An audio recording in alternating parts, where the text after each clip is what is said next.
ternyata batasan-batasan di dunia fotografi itu sebenarnya ada gitu. Misal nih kayak podcast ini gitu kan. Misal kayak aku nggak boleh pakai baju oranye gitu. Karena kenapa pakai baju oranye? Oh karena baju oranye ini merepresentasikan suatu apa gitu kan. Jadi kayak kita nggak bisa kayak hal-hal yang kayak gitu walaupun dari segi estetika itu bagus, tapi ternyata untuk masalah-masalah teknisnya ternyata nggak bisa diikutin gitu. Dan kita harus ngikutin. Sampai akhirnya pada kayaknya tahun 2020 itu sih, bener-bener 2020. Pada saat itu lumayan akhir 2020 dapat reach out dari brand dari Swedia. Kayaknya setiap orang kreatif itu rata-rata lintas jurusan deh. Betul. Kayaknya lumayan minim deh orang-orang yang aku tahu ya. Orang-orang yang bener-bener kayak, dia dulu kuliahnya fotografi gitu. Tapi ujung-ujungnya jadi fotografer kayaknya jarang banget deh. Pas 2020 awal sebelum pandemi, itu pasti ya daftar-daftar kerja gitu kan, daftar-daftar kerja. Terus juga ya kayak masuk administrasi, pas tes nggak kululusin. Aku salah-salahin aja, berdoain semoga nggak lulus gitu.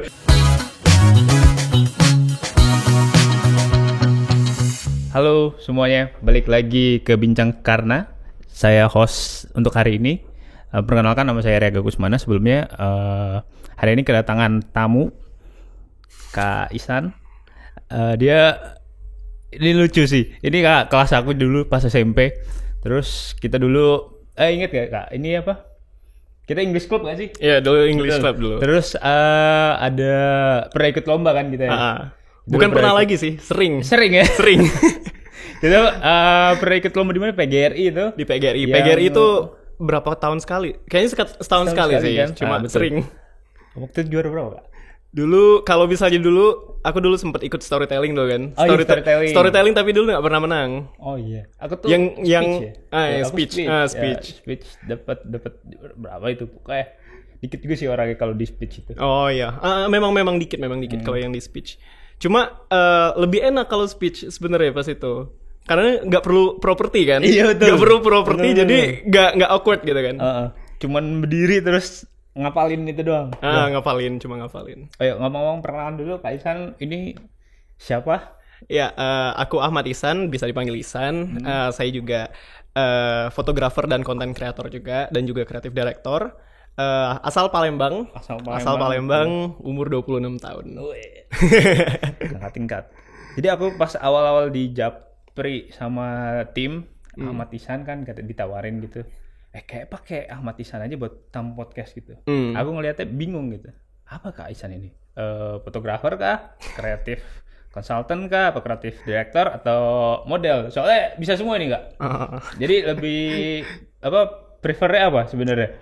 Sebenarnya sih kalau misalnya preference lebih ke fotografer ya.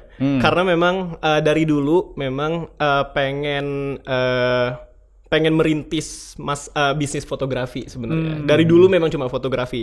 Cuma lama-kelamaan jadinya spill over ke fashion, spill over ke videografi juga. Terus juga sempat kerja di digital marketing agency dulu sebagai videographer, kebetulan pas itu. Sebagai videographer, terus juga jadi akhirnya sampai ke sekarang content creator gitu kan. Untuk content creator sendiri ya harus bisa banyak karena kita buka bisnis sendiri gitu kan.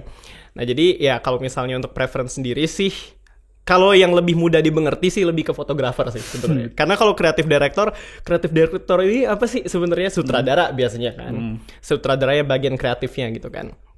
Tapi ya sejauh ini untuk creative direction sendiri itu lebih ke productionku sendiri gitu. Jadi kayaknya nggak adil gitu kalau misalnya ngomongin kayak creative director gede gitu, nggak. Jadi mending lebih mungkin kayak ke fotografer, ya content creator lah ya mungkin bisa juga gitu. Udah berapa lama Kak di bidang content creator ini?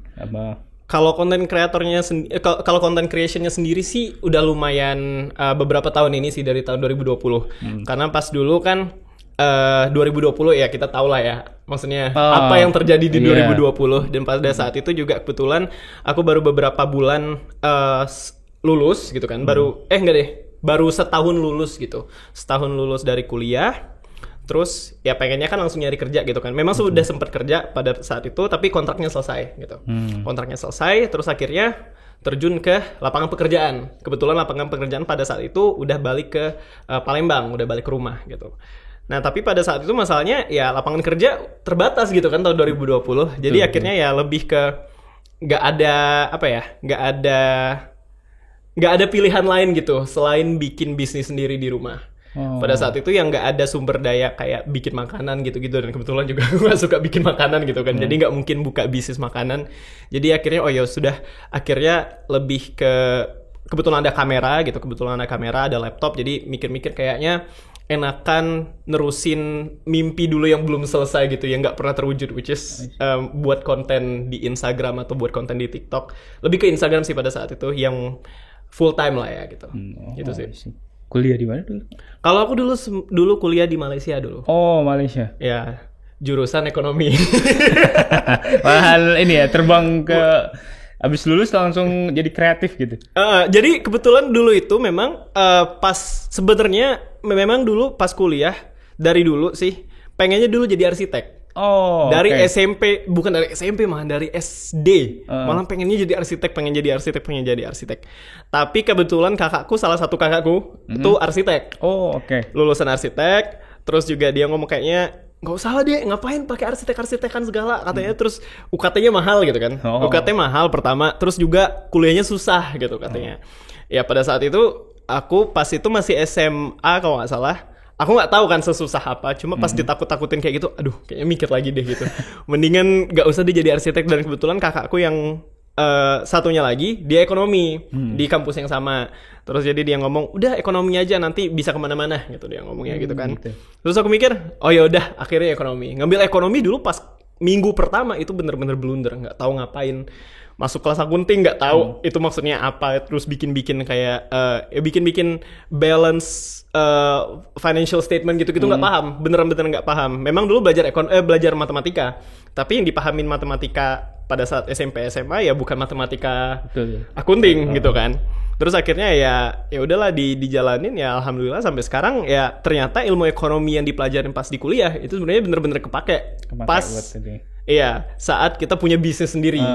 Punya bisnis sendiri yang memerlukan kayak kita membuat keputusan sendiri kayak gitu. Jadi lumayan kepake sih. Jadi kalau misalnya diomongin lintas jurusan pas kerjanya, ya kayaknya setiap orang kreatif itu rata-rata lintas jurusan deh. Betul. Kayaknya lumayan minim deh orang-orang yang aku tahu ya. Orang-orang yang bener-bener kayak oh dia dulu kuliahnya fotografi gitu. Tapi ujung-ujungnya jadi fotografer kayaknya jarang banget deh. Jarang. Gitu sih. Malah berkesinambungan kan ya. Iya. Jadi. Lumayan ada koneksinya juga. Terus gimana Kak cara cari ide kreatifnya gitu? Kalau cara cari ide kreatifnya sih memang mungkin dari pengalaman ya. Pasti ya. Itu kayak salah satu ya supaya kita punya naluri sendiri lah untuk masalah kesenian gitu kan. Betul. Dan kebetulan juga pas kita SMP dulu kan ya suka ikut speech contest, storytelling gitu segala macam. Itu kan masa-masa kita eksplorasi gitu kan. Ya memang dulu mungkin ya nggak bakal jadi orang yang suka pidato. Betul. Tapi mungkin kalau misalnya dulu nggak bisa pidato atau nggak pernah nge-explore public speaking kayak gitu, ya mungkin sekarang nggak bakal bisa menyampaikan ide-ide yang baik gitu. Terus juga yang ide yang sekarang kan lebih ke visual gitu kan, bukan ke oral gitu. Nah sedangkan yang dilatih dulu pas SMP, SMA itu kan kebanyakan segi oral gitu kan, kita kayak public speaking gitu. Nah sekarang lebih ke visual. Nah dari visual ini kayak lumayan nih memakan waktu yang banyak juga untuk bisa mentranslatekan apa yang disampaikan di oral bisa disampaikan secara visual juga gitu, tanpa kita berkata-kata gitu. Kalau misalnya untuk cari dalam segi teknisnya sendiri ya Pinterest pasti sih. Kalau misalnya untuk foto gitu kan Pinterest. Terus juga ya Instagram, terus Instagram kreator yang lain yang pasti mereka juga kayak ya kebetulan banyak teman-teman dari industri kreatif juga yang benar-benar menginspirasi lah ya sedikit banyaknya gitu kan. Kadang kan juga kita nggak menjadikan mereka sebagai kayak dewa outfit of the day, nggak patokan gitu ya. Cuma mereka mau kayak gimana pun pasti bakal jadi referensi yang baik juga untuk kita gitu sih. Terus Kak belajar ngelakuin ini dari mana? Dari otodidak kah? Otodidak sih sebenarnya. Dulu sempet sebenarnya kalau misalnya untuk fotografi sendiri sih pernah ikut kelas fotografi pas kuliah. Cuma ya namanya kuliah, kelas fotografi tuh kayak ya dosennya bukan dosen sih, lebih ke kayak kakak abang-abang doang gitu yang ngajarin. Jadi kayak ekstrakurikulernya gitu. Karena kita perlu credit hours, namanya? Pokoknya kalau misalnya kita nggak dapet itu, kita nggak bisa lulus itu aja. Oh gitu, oke. Nah, pokoknya credit hoursnya kayak gitu. Jadi dulu ya apa ya, dia cuma ngajarnya seadanya banget gitu. Ngajarnya seadanya, terus juga ngajarnya cuma sekali seminggu gitu. Ya memang memang pada saat itu memang kita disuruh buat bener-bener ngerjain sendiri sih pada saat itu. Dan kebetulan pada saat itu juga aku udah lumayan ada lah ya gitu, maksudnya kayak ilmu fotografi gitu. Tapi ya kayak gitu, balik lagi kayak kalau misalnya untuk masalah fotografi kayaknya aku enakan belajar sendiri gitu. Karena punya style sendiri dan lumayan susah untuk ngikutin kayak batas-batasan mereka gitu. Tapi ya ternyata pas kerja, ya ternyata batasan-batasan di dunia fotografi itu sebenarnya ada gitu. Misal nih kayak podcast ini gitu kan.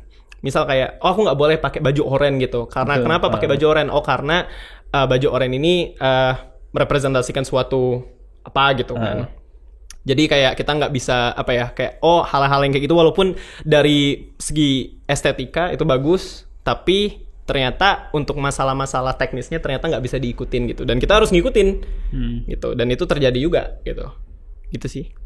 Pertama kali aku lihat di IG gitu kan, ini agak kurang percaya sih kalau misalnya ini yang bikin orang Palembang keren amat gitu ya. Terus kayak terus ngelihat dari IG luar juga, Pinterest tuh bisa masuk gitu. Kayak foto-foto kakak tuh bisa jadi top pinnya Pinterest gitu. Kayak Aimee Leondore, tau gak? Aimee Leondore. Iya. Itu benar-benar kayak mirip gitu loh, Kak. Iya. Ini secara kualitas nggak jauh beda dengan Aimee Leondore. Mungkin kalau misalnya secara kualitas, secara ide kali ya, mungkin kayak lumayan hampir sama gitu. Cuma kalau misalnya segi kamera, mungkin segi modelnya mungkin beda sih itu. Beda segi barangnya juga. Cuma ya memang ya itu sih ya, kita juga sebagai seniman gitu ya. Maksudnya nggak ada hal yang original lagi gitu sebenarnya. Betul. Jadi aku juga nggak bisa ngeklaim kayak apa yang aku kerjakan ini bener-bener 100% original, nggak juga sih. Jadi lebih ke pasti terinspirasi dari kreator lain, terinspirasi dari seniman lain gitu. Jadi nggak bisa ngambil full credit gitu. Jadi ya memang Aimee Leondore juga salah satu referensi sih dari dulu sih sebenarnya. Gitu. Salah satu referensi, tapi ya nggak dijadiin satu referensi gitu, karena kadang kan satu foto tuh nggak bisa cuma satu referensi. Betul. Karena kalau misalnya cuma satu referensi, kita bakal ada kecenderungan buat nge-copy, buat ngeplagiat, dan stuck juga gitu. Jadi ujung-ujungnya kita harus kayak barangnya jam, tapi referensi fotonya itu baju. Nah ini kira-kira gimana nih, apa yang bakal di stand out, apa yang bakal diambil dari referensi si baju ini untuk jam tangan gitu. Jadi setelah itu ya kita harus ngambil referensi-referensi yang lain juga. Kadang kan juga bukan cuma jam tangan doang. Bukan cuma dari referensi baju doang. Jadi kadang kan referensi film. Oh iya. Jadi kadang referensi film, atau juga bukan cuma covernya doang ya. Kadang kan kayak ada scene film yang kayak ini bagus nih buat dijadiin cover buat fotoku nanti gitu. Jadi aku ngambil yang moodnya kayak gini. Atau kayak misal kadang kan kepikiran aja sih tiba-tiba kayak kayaknya pengen yang konsep yang kayak gini gitu. Akhirnya ya udah dimanifest aja tanpa ngeliat referensi-referensi lain gitu. Ya sebenarnya berdoa aja semoga nggak ada foto yang sama persis ya, karena takutnya kayak kita ngecaplok gitu. Padahal sebenarnya ya cuma ini doang, cuma dari Inspire. Cuma dari kepala doang. Kadang kan kita langsung bikin gitu. Tapi sih. Emang great artist tuh still nggak sih, Kak? Great artist gimana nih? Kayak artis itu kan mostly still. Jadi kayak inspire from other people juga.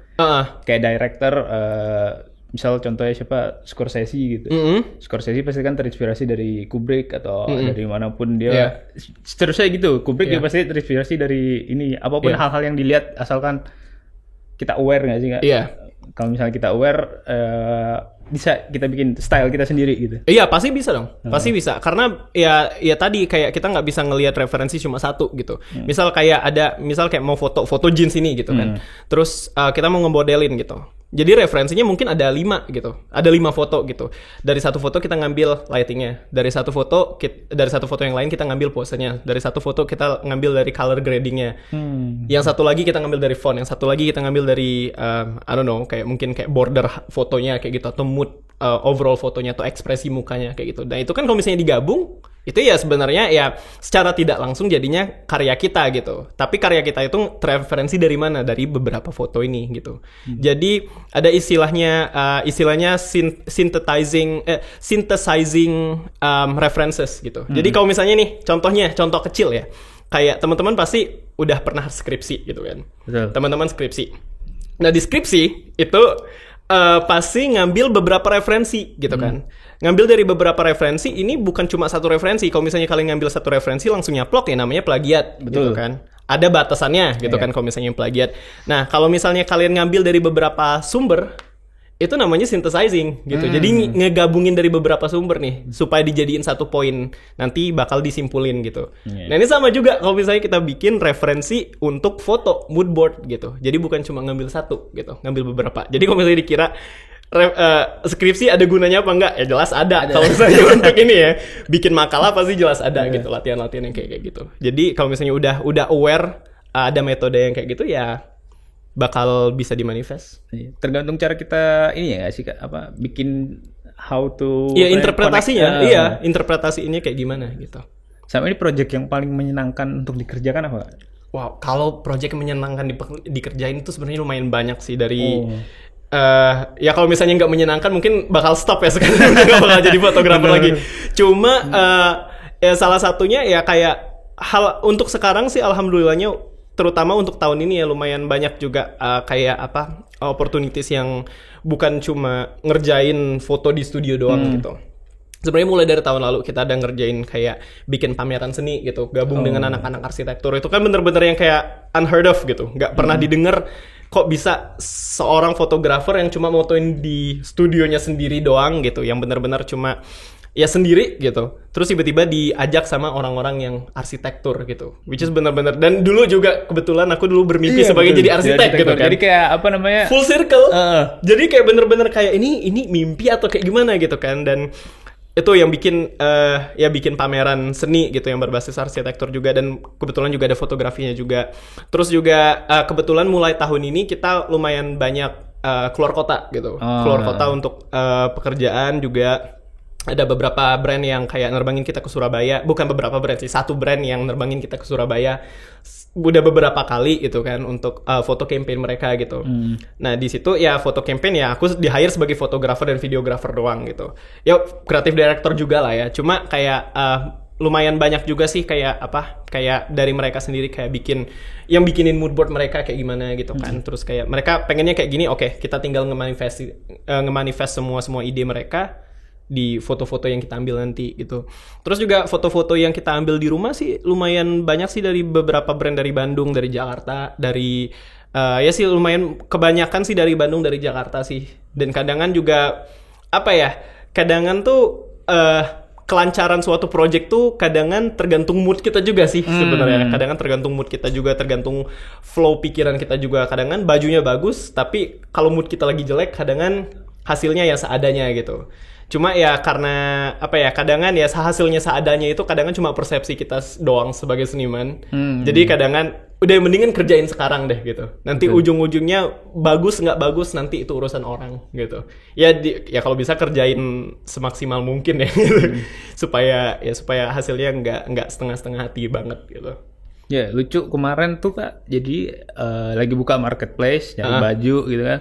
Terus ya kayak 3 hari sebelum syuting ini ngeliat di marketplace lah ada muka Kaisan, makanya kayak ini pas banget orang yang mau datang terus ada dia. Itu kadang kan kepikiran nggak sih, maksudnya kayak ini HP ngedengerin apa yang kita omongin atau gimana sih ya?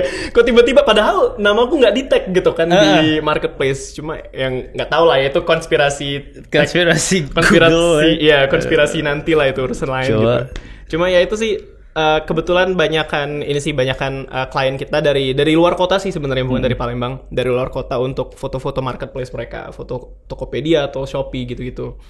Dan kadang-kadang kita nggak tahu platformnya yang mana yang bakal ada foto kita gitu. Gitu. Okay. Kadang-kadang yang lucunya juga, kadang-kadang di Instagramku nggak muncul fotoku, tapi pas di teman-temanku kayak ada sponsor post nih dari brand A gitu. Oh gitu.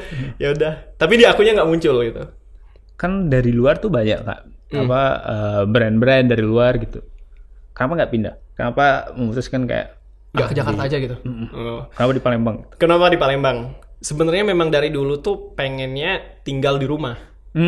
Karena juga ya mungkin karena bukan akibat ya, mungkin karena efek dari pas dulu kuliah udah di tempat luar gitu, bukan di rumah. Dan kadang kan ya kayak kalau misalnya kita ngeliat film-film gitu kan. Kalau misalnya kita ngeliat film-film tuh kadang kan kayak nggak tahu ya, kalau misalnya film dulu gitu kan, film-film hantu, film-film dulu yang orang-orang Indonesia, mereka kuliah di rumah, mereka kuliah terus balik ke rumah gitu kan. Mereka belajar kerja di rumah gitu.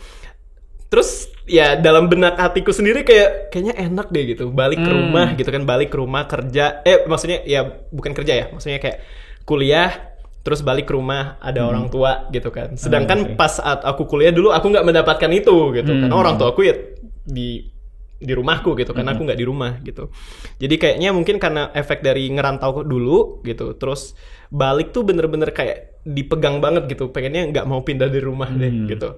Itu idealismeku sendiri sih. Tapi kalau misalnya dipikir-pikir juga ya sebenarnya kalau sekarang itu ya thanks to 2020 juga sih kali. Mungkin karena 2020 kita udah biasa yang namanya online meeting, terus juga kayak kerja remote gitu-gitu kan.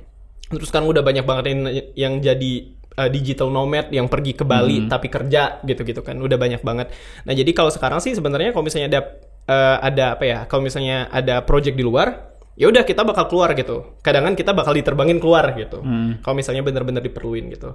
Nah ya gitu sih. Jadi sebenarnya kalau misalnya untuk tinggal di Palembang sendiri sebenarnya nggak bakal takut ketinggalan banyak sebenarnya gitu. Sebenarnya nggak bakal takut ketinggalan banyak ya, karena kita bakal pergi keluar itu untuk hal yang penting, bukan hal yang cuma terjadi sekali sebulan kita cuma bakal dapat job sekali sebulan di luar, tapi kita udah pindah gitu. Itu kan udah maksudnya kayak bener-bener udah nguras tenaga gitu kan. Kalau misalnya kita di Palembang kan kayak di Palembang atau di rumah sendiri gitu. Sana ada acara ini, ada photoshoot ini, kita pergi tanggal segini. Oke, ya udah kita langsung pergi, langsung cabut gitu. Nah itu lebih enak sih sebenarnya. Jadi kayak udah nggak terlalu lama di kota orang, terus habis itu kalau misalnya kita udah jenuh, udah capek, ya kita balik gitu kan. Betul. Ya gitu sih. Jadi nggak ada kekhawatiran sama sekali sih sebenarnya untuk sekarang ya. Nggak tahu ya, namun mungkin tahun depan atau beberapa bulan ke depan gimana belum tahu juga.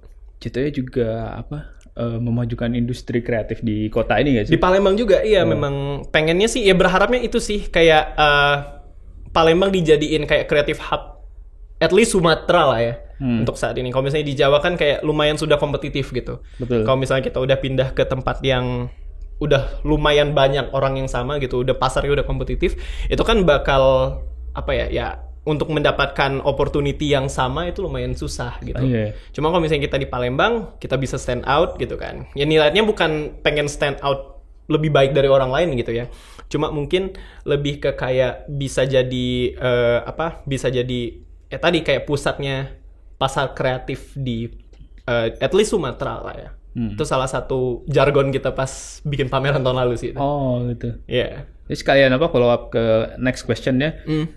Pandangan industri kreatif di sini itu gimana Kak? Dari Kakak sendiri yang melaksanakan dan melakukan ini. Jadi playernya ya? Iya, jadi playernya betul. Kalau misalnya untuk kreatif industri sendiri sih di Palembang udah lumayan berkembang sih. Udah lumayan berkembang. Berkembangnya dalam segi apa nih? Dalam segi apresiasi. Karena kalau kataku kayak ya kita terserah kita mau bikin karya sebanyak apa. Kalau nggak ada yang mengapresiasi, ya itu namanya industrinya nggak berkembang atau nggak terekspos dengan baik gitu kan.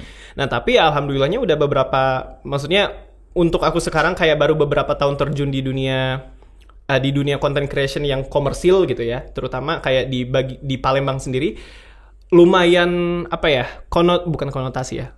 Impressionnya lumayan bagus sih sekarang sebenarnya, udah lumayan bagus ya, mungkin karena tadi balik lagi ke generasi kita yang sudah terekspos dengan dunia luar gitu, yang sudah lumayan dinamis, yang nggak terlalu statis kayak mungkin generasi beberapa tahun yang lalu gitu. Tapi kayak jujur sih ya mungkin kayak again thanks to 2020 juga gitu kan, kayak orang sadar ternyata kalau misalnya kita bikin bisnis di rumah tuh sebenarnya lebih menguntungkan daripada kita kerja di perusahaan gitu kan.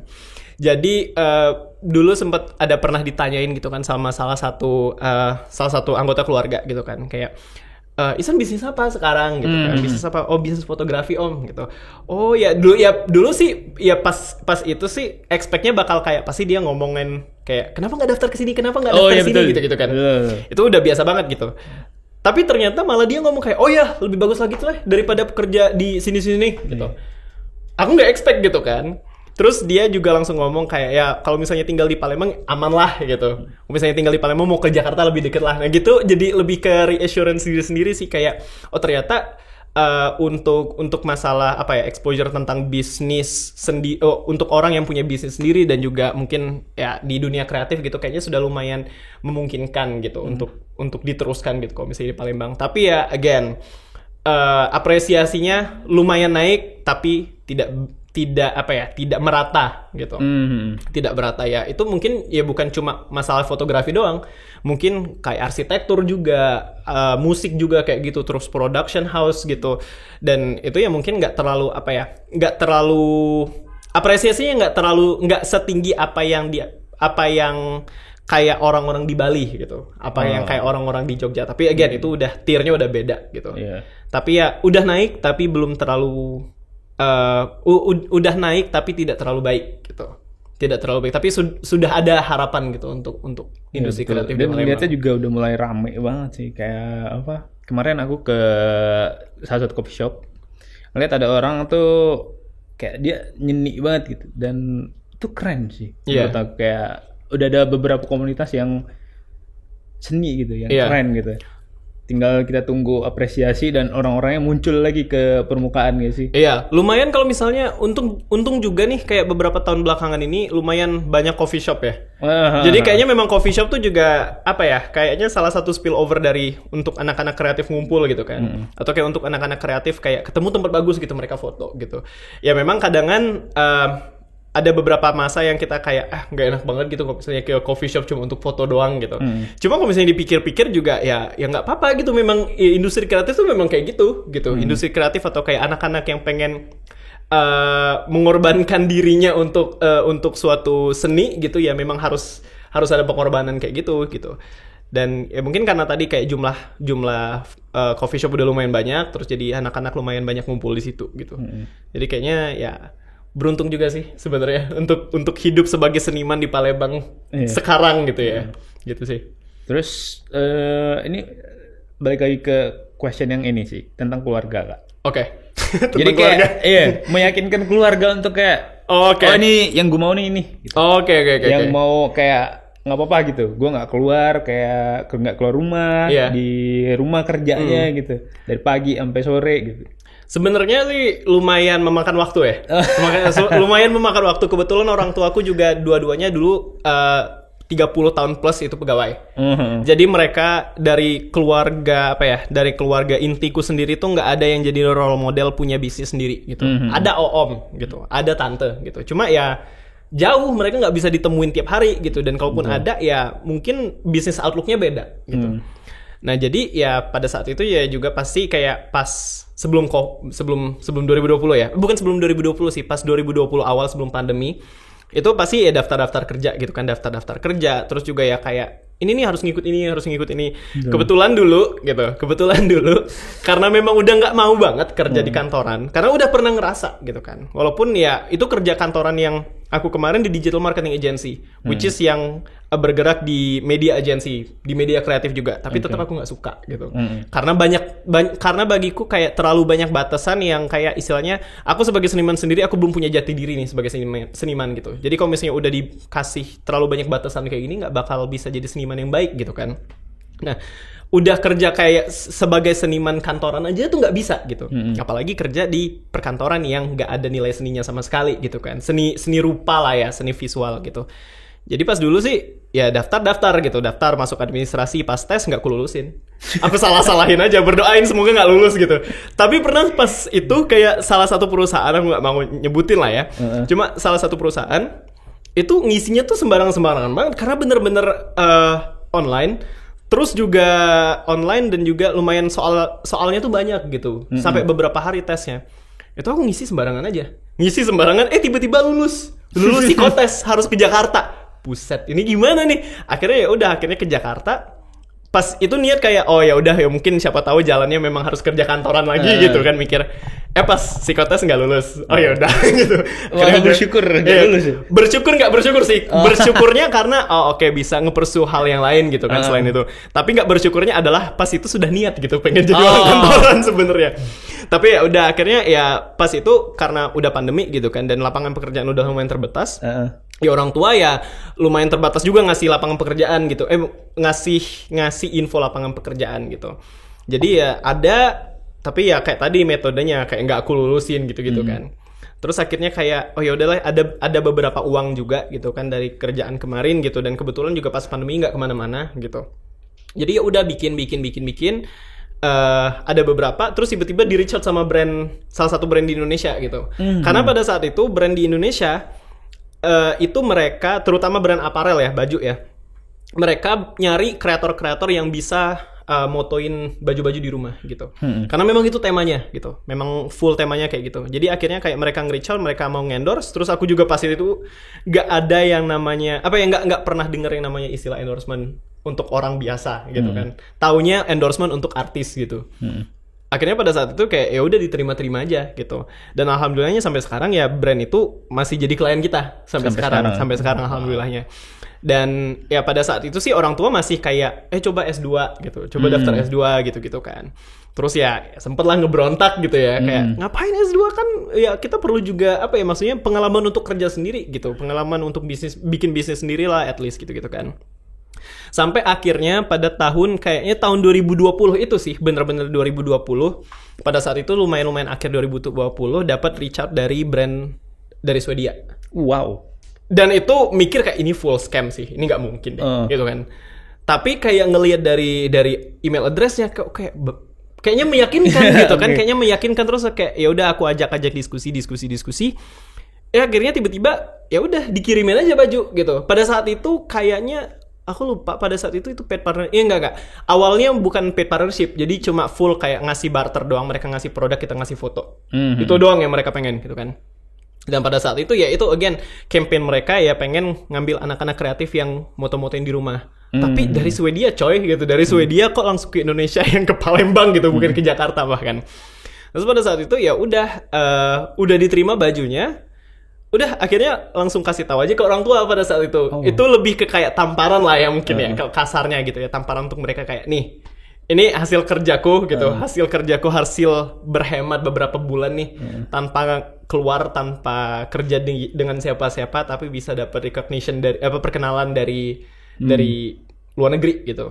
Akhirnya pada saat itu kayak lebih ke kayak titik balik orang tua yang kayak oh ya udah gitu. Jadi kayak ya udah silakan gitu, teruskan gitu. Tapi ya itu ya kombinasi dari mungkin usaha dan juga kombinasi dari luck factor juga sih, faktor keberuntungan juga sih. Ya mungkin faktor keberuntungan sendiri ya lahirnya karena kita udah usaha gitu. Jadinya ya ada akselerator sendiri gitu sih. Luck itu justru dari kita persisten gitu ya. Dari persisten iya. Jadi kayak istilahnya reward lah gitu, reward karena lu udah berusaha nih kita kasih reward. Kita nggak nge-aim buat dapet luck itu, tapi kayak kadang nggak tahu. Konsistensi ya itu dalam melakukan hal yang kita suka. Iya benar. Itu betul nggak sih? Iya benar banget. Kayak balik lagi kak, memanage kerjaan sendirian itu gimana? Manage kerjaan sendirian. Kalau sekarang sih mungkin karena udah ada formula kali ya. Ada formula. Kalau udah ada formula, karena kalau misalnya memanage kerjaan sendirian ya memang harus ada formula sendiri gitu. Kebetulan aku orang yang nggak bisa. Kalau misalnya aku udah bangun siang tuh, kadangan ya bukan klise ya. Cuma maksudnya kayak kalau misalnya udah bangun kayak matahari udah ada gitu. Kadang ngerasa telat. I see. Karena kayaknya banyak banget yang bisa dikerjain pagi-pagi gitu. Bukan kerja ya pagi-pagi. Cuma lebih ke kayak nonton YouTube gitu. Nonton YouTube atau ngapa-ngapain lah, pokoknya nyantai-nyantai aja gitu, sarapan.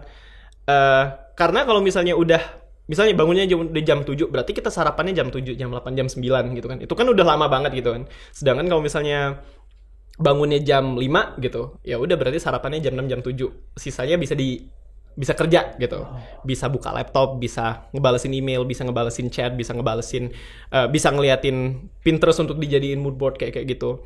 Terus juga bikin jadwal jadi kayak production hari ini untuk brand apa gitu. Kadang-kadang aku kalau dulu sih sempet 4 brand aku kerjain dalam sehari. Itu bener-bener kacau banget.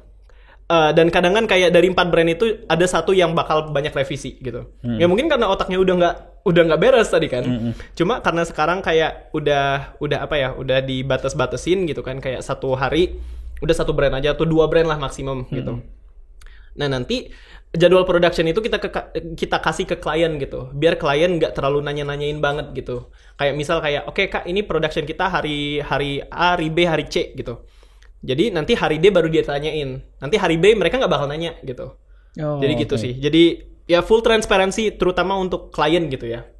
Kapan kita bakal ngerjain, kapan kita bakal ngepost, kapan kita bakal nge-reach out mereka lagi, kapan revisinya kayak gitu kalau misalnya ada gitu. Gitu sih. Jadi full transparency ngasih jadwal. Gitu. Tapi kayak selama ini masih sendirian gitu nggak masalah, ke-handle banget. Sebenarnya sih kalau diomongin sendirian banget tuh nggak terlalu sendiri ya. Sebenarnya ada teman yang ngebantuin di studio, digital technicianku ya. Kalau misalnya kalau misalnya kerjaan di studio lumayan banyak tuh. Misal kayak suruh motoin 50 baju, kan nggak mungkin ngerjain sendiri kan. Betul. Jadi kadangan ya udah kalau misalnya 50 baju dia yang gosok, aku yang layoutin, terus kamera nanti ditaruh aja di stand gitu kan, biar kayak langsung kayak ngelihat dari komputer doang gitu kan, klik doang gitu. Tapi yang ngegosok bajunya dia gitu. Gosok bajunya, ngeberesin bajunya dia gitu. Terus kalau misalnya kita ada kerjaan keluar juga, dia kebetulan yang kayak kadangan kadangan ngerekamin behind the scene kayak gitu. Kadangan gitu. Terus juga kalau misalnya kita kemarin beberapa waktu lalu kita sempat ke Surabaya, dia juga ikut gitu kan. Karena aku kayaknya nggak mungkin ngehandle semua production sendiri sebagai fotografer gitu. Kayaknya aku perlu ada yang bantuin di situ, at least kayak ngeliatin bajunya kalau misalnya berantakan kayak gitu, atau kayak bawain barang lah paling kasarnya gitu ya, bawain barang gitu. Ya kalau misalnya untuk kerjaan di studio sendiri sih kebanyakan sampai sekarang masih sendiri sih sebenarnya, dan masih masih lebih enak dikerjain sendiri. Jadi nggak terlalu kayak nunggu orang gitu sebenarnya. Jadi kalau misalnya ada revisi, oh yaudah tinggal reshoot balik aja karena gue juga ngerjain sendiri gitu, nggak perlu orang lain gitu. Cuma ya ada beberapa waktu kita juga perlu orang lain sih. Oke. Jadi Kaisan ini lebih ke morning person daripada ini. Soalnya kan seniman kan ya malam gitu baru dapat inspirasi itu jam 2, jam 3 gitu. Iya. Masalahnya aku kalau misalnya bangun malam atau begadang, besoknya jerawatan. Kalau besoknya jerawatan nggak bisa take video. Gitu. Take video mungkin berkali-kali. Waduh, ada jerawat ini gitu. Ya ujung-ujungnya bakal susah juga gitu. Tapi ya kadangan juga ada beberapa masa yang harus kayak ngeharusin tidur jam 12 malam gitu. Ya mungkin gak terlalu telat lah ya untuk teman-teman seniman ya. Mungkin teman-teman seniman jam 5 baru tidur kali ya. Cuma aku gak bisa sih kayak gitu sih. Enakan kayak jadi sebenarnya jujur kalau jadwalku sendiri kayak jadwal anak-anak kantoran sih.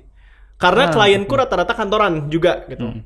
Jadi kalau misalnya aku bangun jam 8, mereka baru balas chat jam 8 gitu. Kalau misalnya aku ngechat mereka jam 9 malam, mereka nggak bakal ngebales. Jadi percuma gitu. Jadi percuma kalau misalnya di waktu aku bangun mereka udah tidur, di waktu aku tidur mereka bangun, kan nggak mungkin gitu kan. Jadi kita harus ngebalance ngimbangin mereka bangunnya kapan bakal ngerespons teks kita gitu, kayak gitu. Oh, I see. Ini out of context question. Jadi kalau misalnya setiap kali nonton film gitu kan, yang diperhatiin tuh apa? Bajunya kah? Atau color grading. Color grading. Color grading ya sebetulnya. Color grading, terus ini kayak ini pakai anamorphic atau bukan? Gitu sih sebetulnya. Kalau baju apa ya? Dia tuh bener-bener harus stand out banget sih. Harus bener-bener stand out baru aku pikir kayak oh ini bajunya bagus gitu.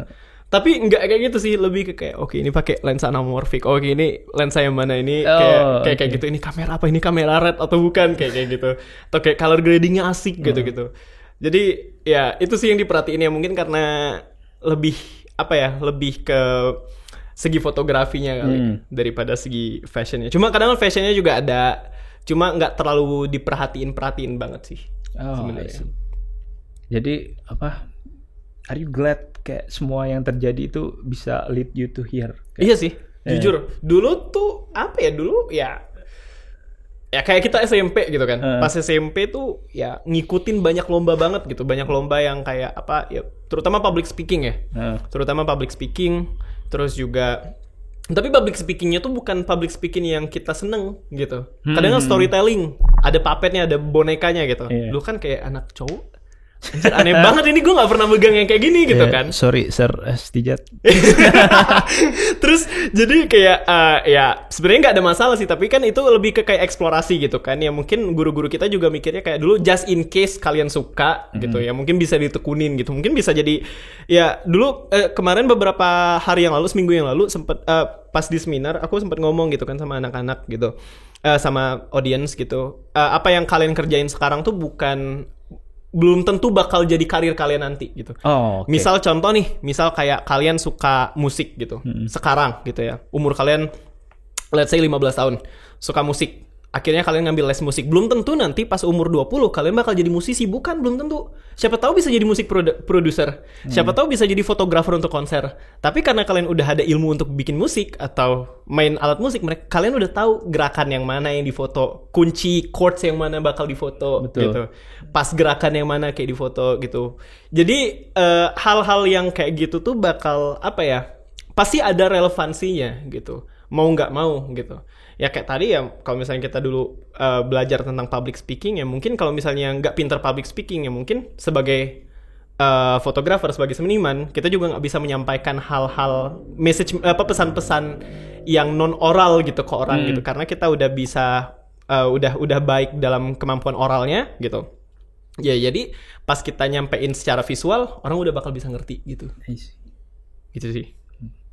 Ada kayak advice nggak buat Ihsan di SMP dulu? Oh gila. Iya. Ihsan pas SMP ya? Iya. Kan Kak Ihsan dulu main bola sih? Enggak dulu. Enggak ya? Lu enggak? Iya, dulu Maksud banget bola. Ya kalau misalnya main bola, lihat aja lapangan Iya, sekolah kita gitu dulu. Iya.